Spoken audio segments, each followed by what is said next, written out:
একটা গৃহিণীর প্রতিদিনের সকাল থেকে সন্ধ্যা পর্যন্ত একই রুটিনই চলে। হ্যালো ভিউয়ার্স, আসসালামু আলাইকুম। সবাই কেমন আছেন? চলে আসলাম সারাদিনের আজকের একটা ডেইলি ব্লগ নিয়ে। তো আজকে সকালে উঠে আগে রান্নাঘরটা ক্লিন করে নিচ্ছিলাম, কারণ রান্না করব যখন তখন রান্নাঘরটা পরিষ্কার দেখলে রান্না করতেও ভালো লাগবে।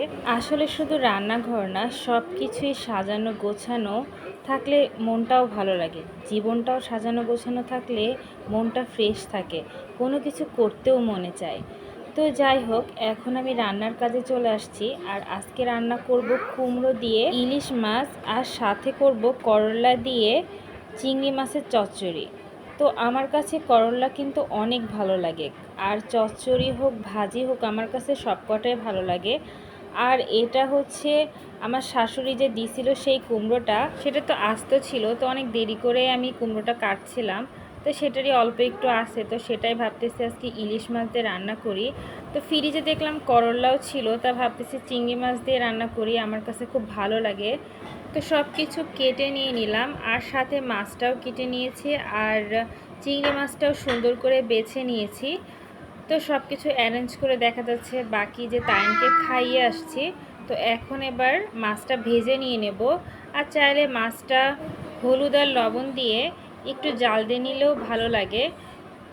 একটা ভাইয়া আমাকে ইনবক্সে বলছে, প্রত্যেক দিনের এই ডেইলি ব্লগ, রান্না বাড়া, ঘর গোছানো, এগুলো একটু একঘেয়েমি না?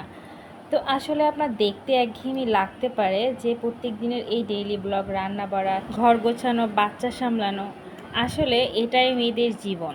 একটা গৃহিণী হইলে এটা তাকে মানতেই হবে। তো আসলে সারাদিনের এই সংসারের কাজ করার পরও একটা মেয়ে চায় তোর স্বামী তার পাশে থাকুক, তার স্বামীটা তার মনটা বুঝুক। আর এমন অনেক স্বামী আছে যে তার মনটা কখনো বুঝতে চায় না, তার স্ত্রী কি চায় আর কি চায় না। আসলে এইসব পুরুষ মানুষের বিয়ে করাটাই উচিত না। যদি তার স্ত্রীর মনটাই বুঝতে না পারে, তাহলে তার বিয়ে করে লাভ কী? তো এদিকে আমার রান্নাটাও প্রায় হয়ে আসছে। আমি এবার ঝোলের পানি দিয়ে দিলাম, আর সাথে মাছগুলো দিয়ে দিলাম, দিয়ে এবার কিছুক্ষণ ঢাকা দিয়ে আমি এবার নামায় রেখে দেব। আর আজকে রান্না করব করলা। তো করলাটা আমি হাতে মেখে রান্না করব সব মশলাপাতি দিয়ে।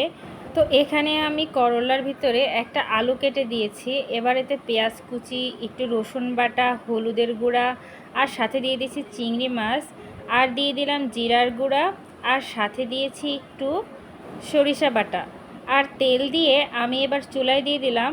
আর এতে দিয়ে দিলাম একটু পানি, যাতে হচ্ছে করলাটা আর আলুটা সিদ্ধ হয়ে যায়। তা আমার করলাটা অলমোস্ট সিদ্ধ হয়ে গেছে। এবার এতে হালকা একটু ঝোলের পানি দিয়ে দেব, আর ঝোলটা আমি বেশি রাখবো না, হালকা রাখবো। তো ভিডিওটা ভালো লাগলে অবশ্যই লাইক করবেন, কমেন্ট করবেন। আল্লাহ হাফেজ।